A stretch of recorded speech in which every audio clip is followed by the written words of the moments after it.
වේදනාව දැනෙන්නේ කැම නිසා නෙවෙයි, දත්වල සංවේදීතාවය නිසායි. විසඳුම නව සෙන්සිටිව් එක්ස්පර්ට් by සිග්නල්. තත්පර 30න් වේදනාවට සහනයක්. නැවත මතුවීම වැළැක්වීමටද උපකාරී වේ. දත්වල සංවේදීතාවය නිසා ඇතිවන වේදනාව ඔබත් පරාජය කරන්න. නව සෙන්සිටිව් එක්ස්පර්ට් by සිග්නල්.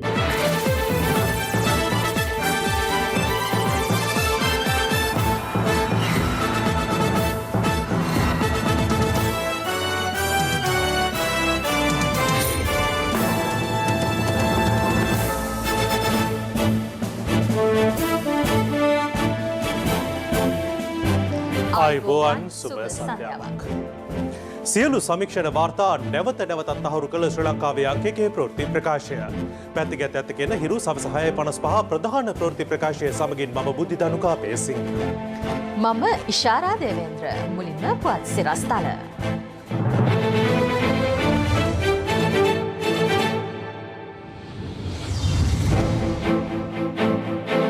පාස්කු ප්‍රහාරය ගැන කතෝලික පල්ලිය දැන සිටි බව හරින් ජනපති කොමිසමේදී කියයි. කාදිනල් හිමි ගැන විමර්ශනයකුත් ඉල්ලයි. බලපිටිය මහාධිකරණයෙන් ඇපනීම වෙද්දී පොඩි ලැසි හදිසියේ ගාල්ල මහේස්ත්‍රාත් හමුවට 25 වනදා තෙක් රිමාන්ඩ්. ගැසට් කළ වෙස්ස එලෙසින්ම පාර්ලිමේන්තුවට.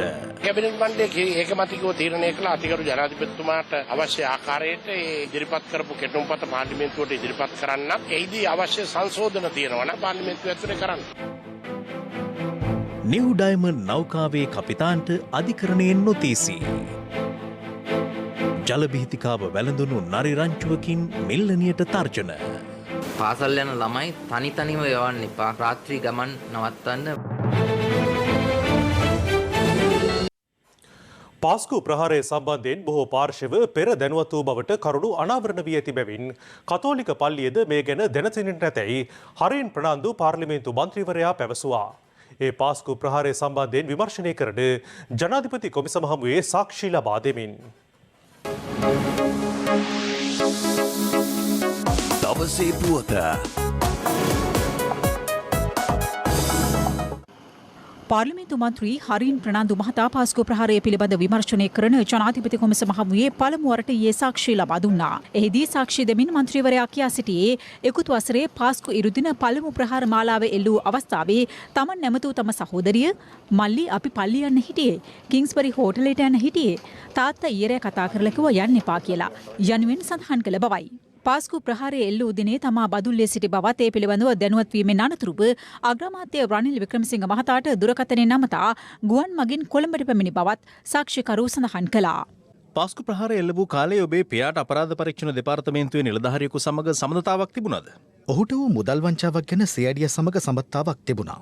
අප්‍රේල් 21 වෙනිදා ඔබ කොළඹ පැමිණීමෙන් පසු පියා ප්‍රතිකාර ලැබූ පෞද්ගලික රෝහලට ගියාද?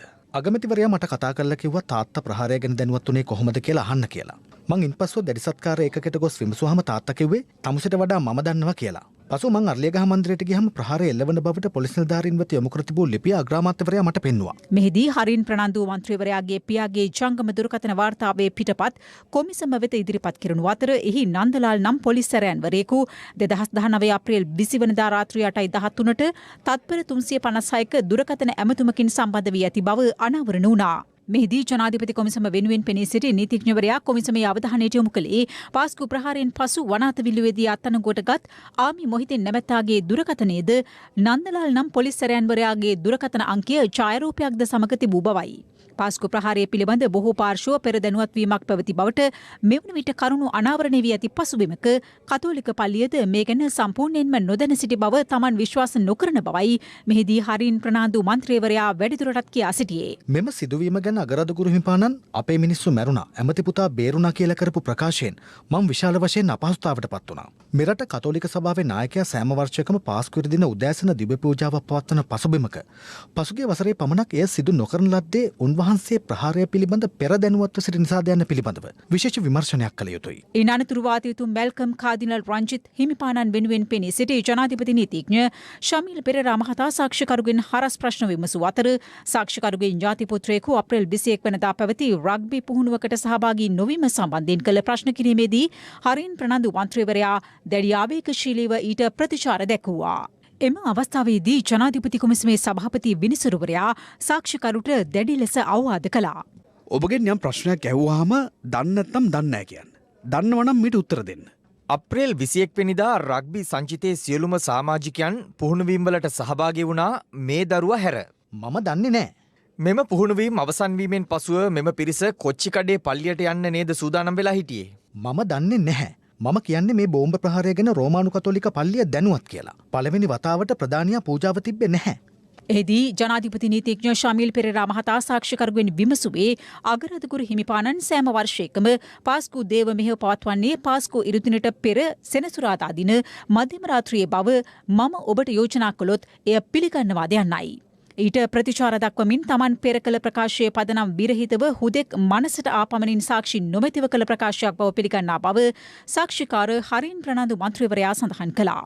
ජනාධිපති කොමිසම සිදු කළ සාක්ෂි විමසීම සම්බන්ධයෙන් මාධ්‍යවේදීන් ප්‍රශ්න කළ අවස්ථාවේදී හරින් ප්‍රනාන්දු මන්ත්‍රීවරයා ඊට ප්‍රතිචාර දැක්වුවේ මෙලෙසයි. මේ බෝම්බේ පත්තු කළම තිබ්බා. බැරිමත. අනවශ්‍ය ප්‍රශ්න කමන්නේ. හලෝ කමන්නේ. මේ පැත්තට එන්න දැන් මේ කාඩිනල් කියන කාඩිනල් නියෝජනය කළා ඒ වගේ ලෝසන කරන කතෝලික මිනිහ. පාස්කු ප්‍රහාරය සම්බන්ධයෙන් මගේ දැනුවත් වීම සහ ඒ සියලු දේ ගැන තමයි හැව්වේ. මට ආපු දුරකථන හැමතුන් ටික ඒ සියලු දේවල් හරියට වැටලා තිබුණා. තාත්තට දුරකථන හැමතුම ඇවිල්ලා තියෙන්නේ කාගෙන්ද කියන එක උසාවිය හොයාගෙන තියෙනවා. ඒ නිසා අර කතාවක් තියෙනවා ලෙඩා මරණත් බඩ සුද්ධයි කියලා මට ගහන්න ඕන මට ටික ඔක්කොම අවශ්‍ය මිනිස්සු ගැහුවට අද ඇත්ත වශයෙන්ම සත්‍ය අවබෝධ වෙලා තියෙනවා. කාදල් හිමිපාණන්ව නියෝජනය කරපු ජනාධිපති නීතිඥවරයා ඔබතුමාගෙන් ප්‍රශ්නයක් යොමු කළා. මේ පාස්කු ප්‍රහාරයේ දවසේ ඔබතුමාගේ ඥාති පුත්‍රයෙක් සෙන්ට් ජෝසප් විද්‍යාලයේ තිබ්බ ප්‍රැක්ටිස් එකට සහභාගී වෙලා නැහැ. ඔවුන් ඊට පස්සේ කොච්චිකඩේ දේවස්ථානට යන්න ඉඳලා තියෙනවා. මොකද්ද මේ ගැටලුව? කොහොමත් මම හිතන්නේ කණ්ඩායම ගිහිල්ලත් නැහැ. මම හිතනවා මේ වගේ පහත් මාධ්‍ය කරණය ගැන මම ගොඩක් කනගාටු වෙනවා. දැන් මේක තමයි උස්සන්නේ එක නාලිකාවක් යාව ඕන නම්බර පෙන්වන්නත් පුළුවන් මෙතන. එයාට මේක මාර ලොකු ආතල් එකක් වෙනවා. ඒතල උන සිදුවීම ගැන ඔබතුමාගේ මතය ඇවේ. නෑ මට ඔබතුමාට ඒකට උත්තර දෙන්න අවශ්‍ය නැහැ. මම මේක මතන උත්තර දීලා තියෙනවා. මම ගොඩක් කනගාටු වෙනවා. අද කවුරු හරි නියෝජනය කරන්න ආපු නීතිඥවරයෙක් පුංචි දරුවෙක්ගේ දෙයක් සම්බන්ධයෙන් කතා කිරීමක් සම්බන්ධයෙන් මෙවැනි පහත් තත්ත්වයට වැටීම සම්බන්ධයෙන් මාධ්‍යකරණය මම හිතනවා රටේ ඉස්සරහට මේ ඔබතුමාලා කියන 20ත් එක්ක මේ රටත් මේ රටේ ජනතාවටත් දෙයියන්ගෙන් පීඩයි කියන එක තමයි මතක් කරන්නේ. මේ මගේ ප්‍රශ්න ඉවරයි. ඔබතුමාට වෙන ප්‍රශ්නයක් තියෙනවා. ඔබතුමා තවත් ඔබතුමාත් එක්ක මට කතා කරන්න අවශ්‍ය නැහැ. ඔබතුමාගේ ප්‍රශ්නය යන්නේ. ඔබලා කියන දේවල් අපේ වාර්තාකරණය කරපුවම ඔබතුමා ඒ කියන්නේ මාධ්‍ය ආදල් දෙනවා කියන්නේ මට ප්‍රශ්නයක් තියෙනවා. හරි එන්න මම ඔබතුමාත් එක්ක කතා කරන්න කැමති නැහැ. නෑ මට ඔබතුමාගේ ප්‍රශ්නයක් තියෙනවා. මට ඔබතුමාට උත්තර දෙන්න බැඳිලා නැහැ මම. ඒ ප්‍රශ්නේ thank you. අන්තිතුමා දිගින් දිගටම ඇයි මේ මාධ්‍යයටම චෝදනා කරන්නේ මඩ ගහනවා මේ රටේ මාධ්‍ය මිනිසු නිර්මාණය කළ විනාශ කරපු දේ අපි හොඳට දන්නවා. අවංක මාධ්‍ය කීපයක් ඉන්නවා. නමුත් කඩේ ගිය මාධ්‍ය කවුද කියන එක මුළු රටම දන්නවා.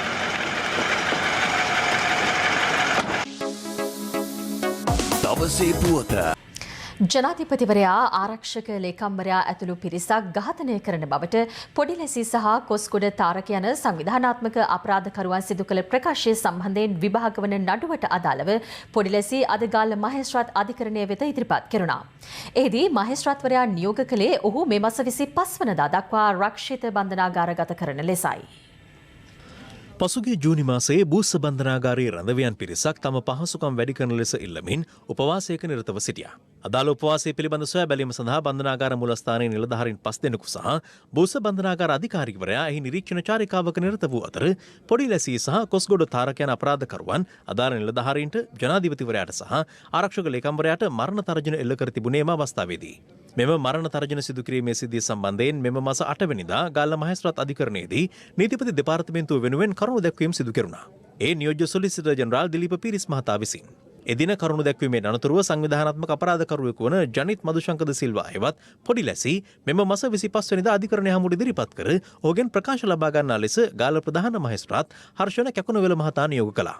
මේ අතර මනුෂ්‍ය ඝාතන සිද්ධියකට අදාළව බලපිටිය මහාධිකරණයේ විභාග වූ නඩුවකින් පොඩි ලැසීට අප ලබා දී තිබූ අතර ඔහු අද එම අප කොන්දේසි සපුරාලීම සඳහා බලපිටිය මහේස්ත්‍රාත් වෙත පැමිණීමට නියමිතව තිබුණා. කෙසේ වෙතත් ජනාධිපතිවරයා ආරක්ෂක ලේකම්වරයා ඇතුළු පිරිසක් ඝාතනය කරන බවට සිදු කළ ප්‍රකාශය සම්බන්ධ නඩුවට අදාළව පොඩි ලැසී අද ගාල්ල මහේස්ත්‍රාත් අධිකරණය වෙත මෝසමක් මගින් ඉදිරිපත් කිරීමට අපරාධ පරීක්ෂණ දෙපාර්තමේන්තුව කටයුතු කළේ අතරතුරයි. මේ සඳහා පොඩි ලැසී ගාල්ල මහේස්ත්‍රාත් අධිකරණයට ඉදිරිපත් කිරීමට විශේෂ ආරක්ෂාවක් යටතේ රැගෙන එනු ලැබුවා. පොඩි ලැසී ජනාධිපතිවරයා ඇතුළු පිරිසක් ඝාතනය කරන බවට ප්‍රකාශ කිරීමට අදාළ නඩුවේ දෙවන සැකකරු ලෙස නම් කරන ලෙසත් මෙම මාස 25 වෙනිදා දක්වා ඔහු රක්ෂිත බන්ධනාගාරගත කරන ලෙසත් අපරාධ පරීක්ෂණ දෙපාර්තමේන්තුව එහිදී අධිකරණයෙන් ඉල්ලා සිටියා. ඒ අනුවම නඩුවට අදාළව පොඩි ලැසි මේ මාස 25 වෙනිදා දක්වා ආරක්ෂිත බන්ධනාගාරගත කිරීමට ගල්ල මහේස්ත්‍රාත්වරයා නියෝග කළා. අනතුරුව පොඩි ලැසි බලපිටිය මහේස්ත්‍රාත් අධිකරණය වෙත රැගෙන විත් ඔහුට අප හිමි වූ මනුෂ්‍ය ඝාතන සිද්ධියට අදාළ නඩුවේ අප කොන්දේසි සපුරනු ලැබුවා. කෙසේ වෙතත් ගල්ල මහේස්ත්‍රාත්වරයා දී තිබූ නියෝගය ප්‍රකාරව බන්ධනාගාර නිලධාරීන් විසින් සැකකරු යලි බූස බන්ධනාගාරය වෙත රැගෙන යනු ලැබුවා. බේවන විට ගැසට් කර තිබෙන 20 වන අනුක්‍රම ව්‍යවස්ථා සංශෝධන පනත් කෙටුම්පත වෙනස් කිරීමකින් තොරව පාර්ලිමේන්තුවට ඉදිරිපත් කිරීමට කැබිනට් මණ්ඩලයේ ඒකමතිකව තීරණය කර තිබෙනවා. අමාත්‍ය බන්දුල ගුණවර්ධන මහතා පවසන්නේ පනතට අවශ්‍ය සංශෝධන පාර්ලිමේන්තුව තුළදී සිදු කිරීමට එහිදී තීරණය වූ බවයි.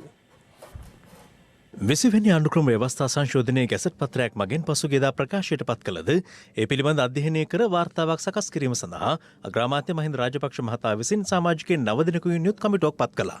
අදාළ කමිටුවේ වාර්තාව අග්‍රාමාත්‍යවරයාට ඉදිරිපත් කරනු අතර ගැසට් කළ පනත් කෙටුම්පතේ සඳහන් යම් කරුණු සංශෝධනය කිරීමටයි ඔවුන් එකඟතාව පළ කර තිබුණේ. විගණන කොමිසම තවදුරටත් පවත්වාගෙන යාම, අමාත්‍ය ධුර සඳහා පනවා තිබූ සීමාවන් එලෙසින්ම තබා ගැනීම, මැතිවරණ කොමිසමේ සමාජිකයන් සංඛ්‍යාව 5ක් දක්වා වැඩි කිරීම සහ ජනාධිපති දුරයට අදාළව පමණක් ද්විත්ව පුරවැසි භාවයේ බාධාව පවත්වාගෙන යාම ඇතුළු කරුණු ඊට ඇතුළත්. කෙසේ වෙතත් අදාළ කමිටු වාර්තාව ඊයේ අමාත්‍ය මණ්ඩල රැස්වීමට ඉදිරිපත් කෙරුණේ නැහැ. නමුත් 20 වෙනි සංශෝධනය සම්බන්ධයෙන් එහිදී සාකච්ඡා කර තිබෙනවා. කැබිනට් මණ්ඩලයේ ඒකමතිකව තීරණය කළ අතිගරු ජනාධිපතිතුමාට අවශ්‍ය ආකාරයට ඒ ඉදිරිපත් කරපු කෙටුම්පත පාර්ලිමේන්තුවට ඉදිරිපත් කරන්න. එහිදී අවශ්‍ය සංශෝධන තියෙනවා නම් ඒ සංශෝධන පාර්ලිමේන්තුව ඇතුලේ කරන්න. එමෙන්ම පනත් කෙටුම්පත හැකි ඉක්මනින් පාර්ලිමේන්තුවේ විවාද කිරීමට බලාපොරොත්තු වන බව අමාත්‍ය විමල් වීරවංශ මහතා ප්‍රකාශ කළා. ගරු අග්‍රාමාත්‍යතුමා අපිට පවසපු ආකාරයට අමාත්‍ය මණ්ඩලයේදී ඒ පිළිබඳව අවසන් නිගමනයකට ආවොත් බොහෝ විට මේ මාසයේ ඇතුළත පාර්ලිමේන්තුවේ මේක සාකච්ඡාවට භාජනය කරන්න පුළුවන්. මේ අතර අද පැවති කැබිනට් තීරණ දැනුම් දීමේ ප්‍රවෘත්ති සාකච්ඡාවේදීද 20 වෙනි සංශෝධනය සම්බන්ධයෙන් අදහස් පළ වුණා. අධිකරණ ඇමතිවරයා 20 වෙනි සංශෝධනය සම්බන්ධයෙන් ප්‍රශ්න කිරීමේකදී එතුමා කියනවා අන්තර්ගතය සහ මේ සම්බන්ධයෙන් මම දන්නේ නැහැ කියලා. එතන අදහස් කරේ එහි වගකීම සම්බන්ධව. ඒතර වගකීම ගන්න ජනාධිපතිතුමත් කැබිනට් මණ්ඩලයත් සම්පූර්ණ වගකීම බාර ගන්නවා. මේකට කමිටුවක් පත් කරා. නමුත් මේ අමාත්‍ය මණ්ඩල රැස්වීමේදී ඒ සම්බන්ධයෙන් කිසිදු සාකච්ඡාවක් වුණේ නැහැ කියලා අපිට දැනගන්න ලැබුණා. ඉතින් මේක හදිස්සියෙම ඇවිල්ලා එකපාරට ගොළුවා සවබිව්වා වගේ නිස්සද්ද වුණා. නෑ එහෙම නිශ්ශබ්ද වීමක් නෑ. කවුද කිව්වේ? කැබිනට් එකේ කාලය සීමාවෙන් 150කට වැඩිය ගත්තේ සම්බන්ධව. 20 වෙනි සංශෝධනය ඔබතුමන්ලා ඉදිරිපත් කරන්නේ මේ කැබිනට් එක අනුමත කරපු එක. ඇයි අමාත්‍යවරුන් ගැටලුකාරී තත්ත්වයක් මතු කරන්නේ? මූලික රාමුවට එකඟතාවයක් තියෙනවා. ඒ රාමුව තුල ඇතිවෙච්ච ජනතාවගේ අදහස් නැවත ලබා ගැනීමට අවශ්‍ය නිසා සාකච්ඡා කරන්න බලාපොරොත්තු වෙනවා. ඔබතුමාලා මේ ආණ්ඩුව ගනිද්දී යහපාලන ආණ්ඩුවට කරපු චෝදනාව තමයි පනත් ගේනවා අකුල ගන්නවා කියලා. දැන් අපිට පේන්නේ දැන් ඔබතුමාලත් ඒ වැඩියම නේද මේ කරන්නේ. අර තමයි පනතක්වත් අකුල ගන්න නැහැ. නෑ ඔබතුමාලා ගැසට් කරන්නේ මේක. ගැසට් කළා අකුල ගන්න එකපාර මේ වැඩේ කරන්න ඉවරනේ. අකුල ගැනීමක්. දැන් ඔබතුමාලා කලින් ඉදිරිපත් කරපු 20 සංශෝධනයේ නෙවෙයිනේ දැන් ඊළඟට ගේන්නේ. කවුද එහෙම කිව්වේ? දැන් ඔබතුමාලා කියවනේ සංශෝධන. ඒක තමයි මේ සම්බන්ධව තියෙන සාධනීය කරුණු සම්බන්ධව තව සාකච්ඡා කිරීමට. ඉතින් කලින් මොකක් කරන්න තිබ්බනේ. මේ සම්බන්ධයෙන් නැමැති මණ්ඩලයට කාලයක් ලබා දීලා තමයි ඇසට් නිවේදන ඉදිරිපත් කළේ. රටේ යහපත වෙනුවෙන් කමිටු අවස්ථාවේදී සංශෝධන ඉදිරිපත් කරන අවස්ථාව ලැබෙනවා. අපි මේ පනත පසුව ලබා ගැනීමක් හෝ හැරවීමක් සිදු කළා නැහැ. අපි අහන්නේ ඇයි ඕක කලින් කරේ නැත්නම් දැන් ඔය සාකච්ඡා ඔක්කොම ඉවර කරලා ඉවරලා කැබිනට් එකට දැම්මම නම් ඉවරනේ. සාකච්ඡා කරන්න කැබිනට් මණ්ඩල අවස්ථාවක් ලබා දුන්නා. විපක්ෂ විතරක් නෙවෙයි ආණ්ඩු පක්ෂයේ ලොකු විරෝධයක් ආවා. ඉගෙනනේ අහෝසි කරනවා ප්‍රසම්පාදන ක්‍රියාවලිය අහෝසි කරනවා. ඒ වගේ ලොකු කාරණා ආවා. දැන් මේ වගේ ලොකු ප්‍රශ්න තියාගෙන ඇයි මං අහන්නේ කැබිනට් එකට දැන් මේ මොකක් හරි ප්‍රශ්නයක් වුණානේ දවංකම බුදුව පිළිගන්න ප්‍රශ්නයක් වුණාද නැද්ද? මොකක්ද ගැනද ප්‍රශ්නේ? නෑ. කවුද ඇත්තටම මේ 20 වෙනි සංශෝධනයේ කෙටුම්පත් හැදුවේ? මේකට ප්‍රධානීත්වය උනේ ජනාධිපතිතුමා. ඒකට සම්පූර්ණයෙන්ම සාමූහික වගකීමකින් කටයුතු කරා කැබිනට් මණ්ඩලය. කවුද 20 වෙනි සංශෝධනයේ කෙටුම්පත් කරපු මණ්ඩලය? ජනාධිපතිතුමන්ගේ අධිකරණ නැමැතුමා ඇතුළු කැබිනට් මණ්ඩලයේත් අනුමැතිය සහිතව තමයි නීති කෙටුම්පත් දෙපාර්තමේන්තුව එම කෙටුම්පත සකස් කළේ. මේ 20 වෙනි සංශෝධනයේ කවද්ද පාර්ලිමේන්තුවට ඉදිරිපත් කරන්නේ? පක්ෂ නායක රැස්වීමේ තීන්දුවක් අරගෙන ඉදිරිපත් කිරීම සිදු කළා. ඒතකොට ඔබතුමාලා සංශෝධන දැන් මේ වෙනකොට කමිටු දෙකක් පත් කළා ඒ සම්බන්ධයෙන් හොයා බලන ඒවා එන්නේ කමිටි ස්ටේජ් එකේදී. ජනතාවට දීපු ප්‍රතිඥාව අනුව අපි හැකේක්මනින් 19 අහෝසි කරලා 20 ගේන අතරතුර සමස්ත ව්‍යවස්ථාව සංශෝධනය සම්බන්ධව සාකච්ඡා වෙමින් පවතිනවා. එයත් හැකේක්මනින් ගේන්න බලාපොරොත්තු වෙනවා. මේ රටේ ජනතාව අපිට 3න් 2ක් බලය දුන්නේ 19 වෙනස් කරන්නමයි. ඒ නිසා අපි ඒක නොකරොත් ඒක අපි ජනතාවට එන ද්‍රෝහයක්. මේ අතර යෝජිත 20 වන ආණ්ඩුක්‍රම ව්‍යවස්ථා සංශෝධනය සම්බන්ධයෙන් අද පැවති ප්‍රවෘත්ති සාකච්ඡාවලදී ප්‍රධාන දේශපාලන පක්ෂ මෙලෙස අදහස් පළ කළා. කැබිනට් මණ්ඩලයෙන් අනුමත වෙච්ච ගැසට් එකක් ආය අධ්‍යයනය කරන්න කමිටුවක් පත් කරන්න වෙන්නෙම ඇතුලේ අර්බුදයක් ගැටලුවක් තියෙන නිසා. ලොකුම විහිළුව තමයි ඒ කමිටුවේ කැබිනට් අමාත්‍යවරුම 5 දෙනෙක් ඉන්නේ. දැන් මේ කැබිනට් ඇමතිවරු 5 දෙනා මත උස්සලා සම්මත කරන්නේ. එදා 20 සංශෝධනයේ අලිසබ්රි මහත්මයා කැබිනට් එකට දාපු වෙලාවේ ඒකට අනුමැතිය දුන්නේ අධ්‍යයනය කිරීමකින් තොරව නේද? මේ 20 සම්මත වෙන්න කලින් කැබිනට් ඇමතිවරු රූකඩ බවට පත් වෙච්ච විදිය. දැන් විශ්යෙන් කරන්න දන්නේ මේ ස්වාධීන කමිෂන් ඉවත් කළා විවස්ථාව යටතේ තියෙන ඒ සම්පූර්ණ වක්කීම ජනාධිපතිතුමාට ලබා දෙන්න. පත් කිරීම අස්කිරීම ඒ සියල්ලම. එක්සත් ජාතික පක්ෂයට සමගි ජන බලවේගයට ප්‍රතිපත්තියක් තිබුණා. මේ එක්සත් ජනතා නිදහස් සන්ධානයේ පොහොට්ටුවට ශ්‍රී ලංකා නිදහස් පක්ෂයට ඒක ප්‍රතිපත්තියක් නැහැ. එහෙන් මෙන් අටවාගත් සංශෝධන වලට කැබිනට් මණ්ඩලයේ ඊයේ විශාල වලියක් ඇති වෙලා තියෙනවා. සංවාදයක් නැතිව නිර්මාතෘවරයෙක් නැතිව මෙවැනි කටයුත්තකට අත ගැහුවාම ඇතිවෙන තත්ත්වය මේකයි. පාර්ලිමේන්තු මන්ත්‍රීවරු මේකට ඡන්ද දෙනවා නම් තමන්ගේම බෙල්ල කපා ගැනීමක් කරන්නේ. මේ ව්‍යවස්ථාව යටතේ අවුරුද්දෙන් අවුරුද්දට පාර්ලිමේන්තුව ඉතුරු හරින්න පුළුවන්. මම නම් හිතන්නේ මේ පාර්ලිමේන්තුවේ ඒ අවශ්‍ය තුනෙන් දෙක ගන්න පුළුවන් කියලා. අපි ගත්තු තීන්දුව ආපස්සට ගන්න බලාපොරොත්තු වෙන දෙයක් නෙවෙයි. පාර්ලිමේන්තුවේදී අපි 3/2 බලයකින් මේ 20 වන සංශෝධනය අපි සම්මත කරගන්න. විපක්ෂයට අපි අභියෝග කරනවා පුළුවන් නම් තමන්ගේ තියෙන බලය පෙන්වන්න.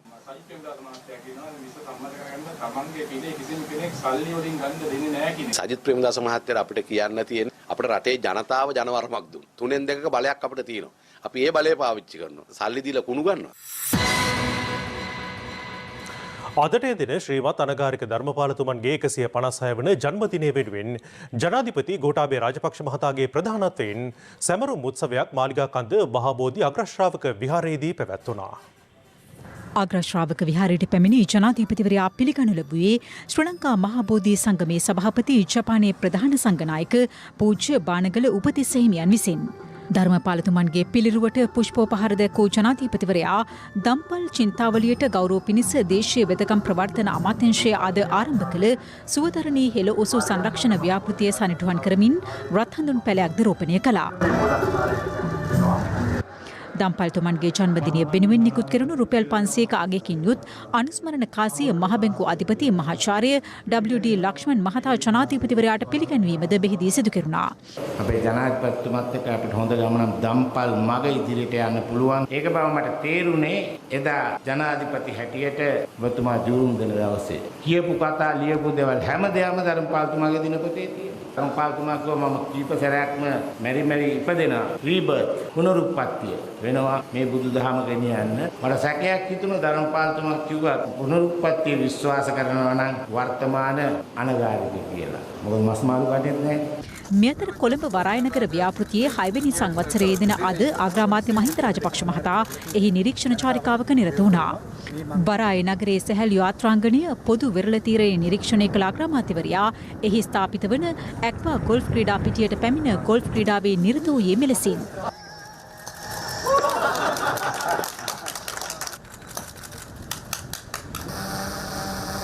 අනතුරුව වරාය නගර මධ්‍ය උද්‍යානයේ අග්‍රාමාත්‍යවරයා විසින් මෙයි මාර ගසක්ද රෝපණය කරනු ලැබුවා. වරාය නගරය අද මේ තත්ත්වයට ගොඩනැගීම ගැන අපි තම සන්තෝෂ වෙනවා. මොකද අවුරුදු 2ක් විතර මේ වැඩ නැවතිලා තිබුණා. පසුගිය ආණ්ඩු කාලේ. ඉතින් දැන් නැවත ආරම්භ කරලා තියෙනවා. අනාගත ශ්‍රී ලංකාවේ ප්‍රධානම ආදායම් මාර්ගය වෙන්නේ මේ වරාය නගරය. 83000ක් රැකියා අවස්ථාවන් ලැබෙනවා මේක තුල. ඩොලර් බිලියන 15ක ආයෝජනයක් කළා තියෙනවා මේකට. දැන් මෙතෙක්කල් ලංකාව මූදු කාදනයට ලක් වුණා. ඉස්කෝලේ යන කාලේ නම් ඇහුවේ මූදු කාදනය වෙනවා කියලා. මේ පළවෙනි වතාවට තමයි ලංකා භූමියට තවත් කොටසක් එකතු වෙච්චා. මේ අතර සම්පූර්ණයෙන්ම ඩිජිටල් කරණයට ලක් කිරීමෙන් පසු කොළඹ කොටස් වෙළඳපොලේ වැඩ කටයුතු අද උත්සවකාරීන් ආරම්භ කෙරුණේ අග්‍රාමාත්‍ය මහින්ද රාජපක්ෂ මහතාගේ ප්‍රධානත්වයෙන්.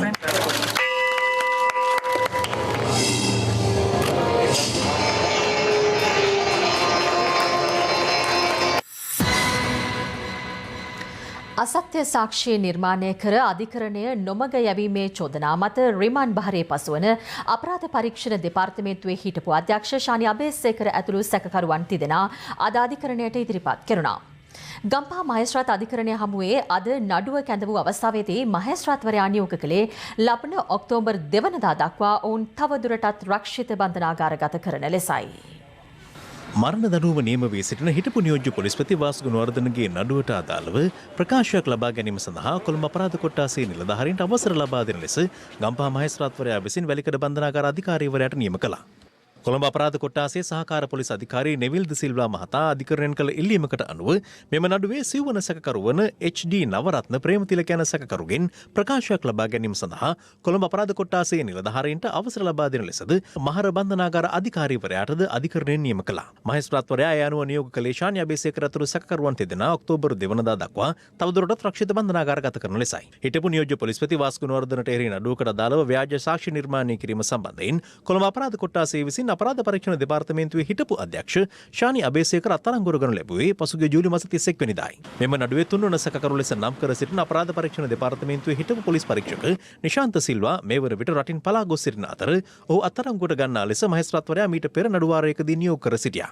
මේ අතර 2016 වසරේ වැලිකඩ පොලිස් වසමතුලදී අපරීක්ෂාකාරී සහ නොසැලකිලිමත් ලෙස රේපදවා තරුණයෙකු බරපතල අනතුරකට ලක් කිරීමේ සිද්ධිය සම්බන්ධයෙන් පාර්ලිමේන්තු මන්ත්‍රී පාට්ලි චම්පික රණවකට එරෙහි නඩුව අද කොළඹ මහාධිකරණ විනිසුරු ගිහාන් කුලතුංග මහතා ඉදිරියේ කැඳවනු ලැබුවා. මෙම නඩුවේ පළමුවන සාක්ෂිකරු ලෙස නම් කර සිටින අනතුරට පත් තැනැත්තා විසින් අදාළ රිය අනතුර සම්බන්ධයෙන් පෞද්ගලික මාධ්‍ය ආයතනයකට ලබා දුන් සාකච්ඡාවට අදාළ වීඩියෝ දර්ශන අඩංගු සංයුක්ත තැටි දෙකක් පැමිණිල්ල වෙනුවෙන් පෙනී සිටි රජයේ නියෝජ්‍ය සොලිසිටර් ජෙනරාල් දිලීප පීරිස් මහතා අධිකරණය වෙත ඉදිරිපත් කළා. මහාධිකරණ විනිසුරුවරයා රජයේ නියෝජ්‍ය සොලිසිටර් ජෙනරාල්වරයාට නියෝග කළේ ඉන් එක් සංයුක්ත තැටියක් විත්තිය නීතිඥවරුන් වෙත ලබා දෙන ලෙසයි. වෙත්තිකාර පාට්ලි චම්පික රණවක මහතා විරුවෙන් පෙනී සිටි ජනාධිපති නීතිඥ අනුජ ප්‍රේමරත්න මහතා අධිකරණ හමුවේ ප්‍රකාශ කළේ අදාළ දර්ශන සංස්කරණය කළ ඒවාද නැද්ද යන පරීක්ෂා කිරීමට කාලය අවශ්‍ය බවයි. වැඩිදුරටත් කරුණු දැක්වූ රජයේ නියෝජ්‍ය සොලිසිටර් ජෙනරාල්වරයා එම රියානතුරට අදාළව හිරු රූපවාහිනී නාලිකාව මගින් විකාශය කරන ලද සංස්කරණය නොකරන ලද වීඩියෝ දර්ශන ලබා ගැනීමට අවශ්‍ය වී තිබෙන බවත් ඒ සඳහා හිරු රූපවාහිනී නාලිකාවේ ප්‍රවෘත්ති අධ්‍යක්ෂවරයා වෙත නියෝගයක් නිකුත් කරන ලෙසත් ඉල්ලා සිටියා. එම ඉල්ලීම පිළිගත් මහාධිකරණ විනිසුරුවරයා පැමිණිල්ල විසින් ඉල්ලා සිටිනු ලබන වීඩියෝ දර්ශන කොළඹ අපරාධ කොට්ටාසේ නිලධාරීන් වෙත ලබා දීමට පියවර ගන්නා ලෙස හිරු රූපවාහිනී නාලිකාවේ ප්‍රවෘත්ති අධ්‍යක්ෂවරයාට නියෝග කළා. දෙපාර්ශවය විසින් ඉදිරිපත් කළ කරුණු සලකා බැලීමෙන් අනතුරුව අධිකරණය මෙම නඩුව ලබන 29 වෙනිදා කැඳවීමට නියම කළා. කළුතර දිස්ත්‍රික්කයේ මිල්ලනිය ප්‍රදේශයාශ්‍රිත වනාන්තරවල ජලබීතිකා වැළඳුරු නරි ගැවසෙන බැවින් පාසල් දරුවන් සම්බන්ධයෙන් සැලකිලිමත් වන ලෙස වනජීවී සංරක්ෂණ දෙපාර්තමේන්තුව ප්‍රදේශයේ ජනතාවගෙන් ඉල්ලා සිටිනවා. එමෙන්ම අදාළ රෝගයේ පාලනයට ගත හැකි සියලු පියවර ගනිමින් සිටින බවද එම දෙපාර්තමේන්තුව සඳහන් කළා. නරි රංචු පිටින් ගම්වැදීම හා සපා කෑම හේතුවෙන් කළුතර මිල්ලනිය මූපට්ටිය ගම්මානයේ ගම්වැසියෙක් හා වයස අවුරුදු 8ක දියණියක් ජීවිතක්ෂයට පත් වූ බවට පසුගියදා වාර්තා වුණා.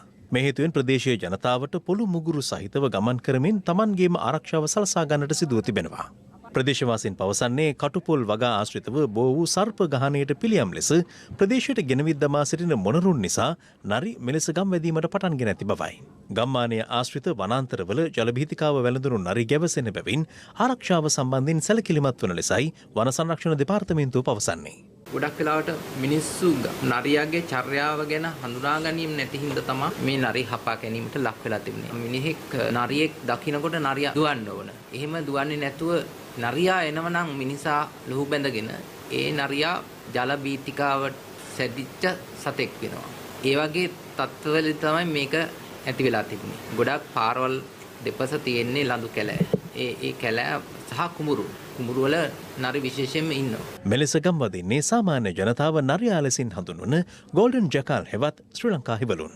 සාමාන්‍යයෙන් නරි උදේ 10 විතර වෙනකන් පිටිවල ඉන්නවා. ඒ නිසා පාසල් යන ළමයි තනිව යවන්න එපා කියන්න ඕන. මේකට මේ ගමනට දෙමව්පියෙක් සම්බන්ධ වෙනව නම් හොඳයි. රාත්‍රී ගමන් නවත්තන්න. හිටපු පාර්ලිමේන්තු මන්ත්‍රී විජයකලා මහේශ්වරන් මහත්මිය අද පළමුවරට දේශපාලන පරිගැනීම් පිළිබඳව සොයා බලන ජනාධිපති කොමිසම හමුවේ පෙනී සිටියා.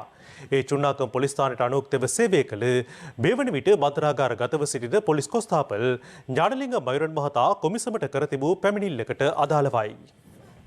2011 වසරේදී චුන්නාක්කම් පොලිස් වසමේ සිදු වූ කොල්ලකෑම සම්බන්ධයෙන් පොලිස් අත්අඩංගුවට ගත් සැකකරුවෙකු ඉන් මිදී පලා යාමේදී දියගිලී මිය යාම සම්බන්ධයෙන් ඥානලිංගම් මයුරන් මහතාට වසර 10ක සිරදඬුවම් ලබා දී ඇති අතර අද ඔහු බන්ධනාගාර නිලධාරීන්ගේ ආරක්ෂාව මැද්දේ කොමිසමට රැගෙන ආවා. තමා එලෙස සිරගත කිරීම දේශපාලන බලපෑම් මත සිදු කර ඇති බවටයි ඥානලිංගම් මයුරන් මහතා කොමිසමට පැමිණිලි කර ඇත්තේ. ඔහු සඳහන් කළේ යාපනීය විද්‍යාධාරීය සමූහ ලෙස දූෂණය කර ඝාතනය කිරීමෙන් දින දෙකකට පසු එනම් 2015 වර්ෂයේ මැයි මාස 17 වෙනිදා එම සිද්ධියට සැකපිට මහාලිංගම් ශශිකුමාර් හෙවත් ස්විස් කුමාර් නැමැත්තෙකු අත්අඩංගුවටගත් බවයි. එම අවස්ථාවේදී ප්‍රදේශවාසීන් විසින් සැකකරුට විදුලි කණුවක ගැටගසා පහර දී තිබෙනවා. එම අවස්ථාවේදී අදාළ ස්ථානයට පැමිණි හිටපු පාර්ලිමේන්තු මන්ත්‍රණී විජයකලා මහේශ්වරන් ස්විස් කුමාර්ව ඉන් බේරාගෙන පොලිස් භාරයට පත් නොකර එම ස්ථානෙන් පලා යාමට ඉඩ සලසන ආකාරය දක්වන වීඩියෝ පටයක්ද ඥානලිංගම් මයුරන් මහතා කොමිසමට සාක්ෂි ලෙස ඉදිරිපත් කරනු ලැබුවා.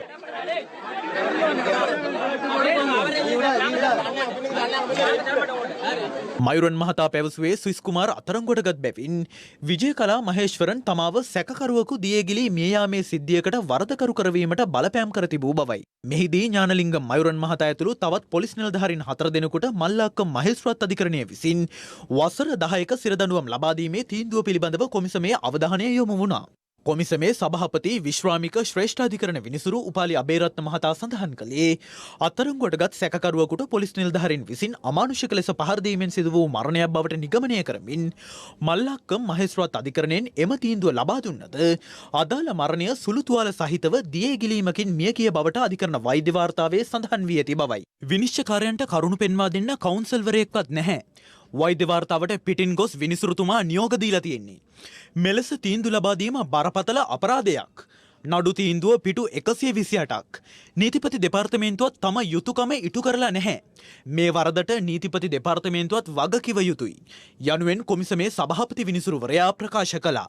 පතුල් වලට ඇනගසා විදුලි අල්ලා ක්‍රූර ලෙස වදහිංසා පමුණවා පොලිස් නිලධාරීන් සැකකරු ඝාතනය කර ඇති බවට විත්තිය කළ කරුණු දැක්වීම මත පමණක් පිහිටා මල්ලාකම් මහේස්ත්‍රාත්වරයා අදාළ නඩු තීන්දුව ලබා දුන්නද අධිකරණ වෛද්‍ය වාර්තාවේ එවැනි කිසිදු සටහනක් නොමැති බව කොමිසමේ සභාපතිවරයා යලි ප්‍රකාශ කළා.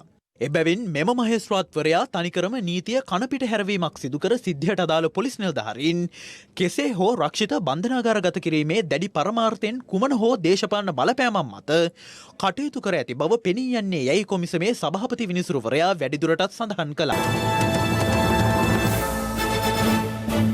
දැන් තවත් දේශීය පුවත් කිහිපයක් සමගින් රටවටා හිරු.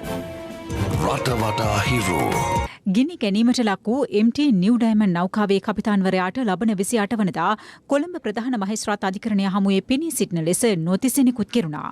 ඒ කොළඹ අතිරේක මහේස්ත්‍රාත්වරයා හමුවේ අපරාධ පරීක්ෂණ දෙපාර්තමේන්තුව ඊට අදාළව කරුණු දැක්වූ අවස්ථාවේදී Walk for Justice යන මෙයින් දෙමළ ඩයස්පෝරාවේ හිතවාදීන් පිරිසක් කැනඩාවේ ටොරොන්ටෝ නගරයේ සිට ඔටාවා නගරයේ තෙක් විරෝධතා පාගමනක නිරත වී ඇති අතර LTTE අතුරුදන්නුවන් වෙනුවෙන් විසඳුම් ඉල්ලා මෙම විරෝධතාව සංවිධානය කර තිබෙනවා. බෙලිහුල්ලොය සබරගමුව විශ්වවිද්‍යාලය ආසන්නයේදී අපරීක්ෂාකාරී ලෙස අධික වේගයෙන් දහවනය කළ බැකෝ යන්ත්‍රයක් වේගය පාලනය කරගත නොහැකිව මාර්ගයේ ගමන් කරමින් තිබූ ත්‍රිරෝද රථයක් අනතුරට ලක් කරමින් නවතා තිබූ තවත් ත්‍රිරෝද රථයක හා යතුරුපැදියකද ගැටී සිදු අනතුර අසල පිහිටි CCTV කැමරාවක මෙලෙස සටහන්ව තිබුණා. රිය අනතුරෙන් ත්‍රිරෝදරථයේ ගමන් කළ පුද්ගලයන් දෙදෙනෙකු තුවාල ලබා රෝහල්ගත කළ අතර අසල පිහිටි වෙළඳසැලක ඉදිරිපස ගේට්ටුවකටද හානි සිදුව තිබුණේ මෙලෙසින්. කාතන්කුඩි මුහුදු මාවතේදී සුනකයෙකුගේ ගැටි යතුරුපැදියක් අනතුරට ලක්වන ආකාරය CCTV කැමරාවක සටහන්ව තිබුණේ මෙලෙසින්. තංගල්ල වීරකටිය රාජපක්ෂ ප්‍රාථමික විද්‍යාලයේ පළමු ශ්‍රේණිය සඳහා සිසුන් 6 දෙනෙකු ඇතුළත් කර නොගැනීමට විරෝධය පළ කරමින් එම සිසුන්ගේ පියවරුන් පාසලේ අඩි 45ක් පමණ උස ජල ටැංකියක් මත නැග විරෝධතාවක නිරත වුණා. රත්නපුර දිස්ත්‍රික් කම්කරු කාර්යාලය අවිස්සාවේල ප්‍රදේශයට ගෙන යාමට නිලධාරීන් කටයුතු කරන බව පවසමින් අද පිරිසක් රත්නපුර මහනගර සභාව ඉදිරිපිට විරෝධතාවක නිරත වුණා. එහිදී මාර්ගය අවහිර නොකරන ලෙස පොලිසිය මගින් ලබාගත් අධිකරණ නියෝගයක් ප්‍රකාශයට පත් කිරීමත් සමග ඇති වූයේ උණුසුම් තත්ත්වයක්. පසුගිය 15 වනදා වහලෙන් පෙට්‍රල් වත්කොට ගිනි තබා තම පෙම්වතිය ඝාතනය කිරීමට තැත් කළ පුද්ගලයා අද මාතලේදී කෑගල්ල පොලිසිය මගින් අත්අඩංගුවට ගත්තා. ඔහු කෑගල්ල මහේස්ත්‍රාත් අධිකරණයට ඉදිරිපත් කිරීමෙන් අනතුරුව ලබන 30 වනදා දක්වා ආරක්ෂිත බන්ධනාගාරගත කෙරුණා. රටවටා හිරු. හිරු සවස 6:55 ප්‍රධාන පුවත් ප්‍රකාශයේදී නිමාවට පත්වනවා. පැත්ත නොගත් ඇත්ත දැනගැනීමේ අයිතිය තවදුරටත් තහවුරු කර ගන්නට ඔබේ ජංගම දුරකථන ජාලය අනුව තිරේ දිස්වන පරිදි හිරු ප්‍රවෘත්ති SMS සේවාව සක්‍රිය කර ගන්න. දැන් තමි රාත්‍රී 9:55ට. ආයිබෝවන්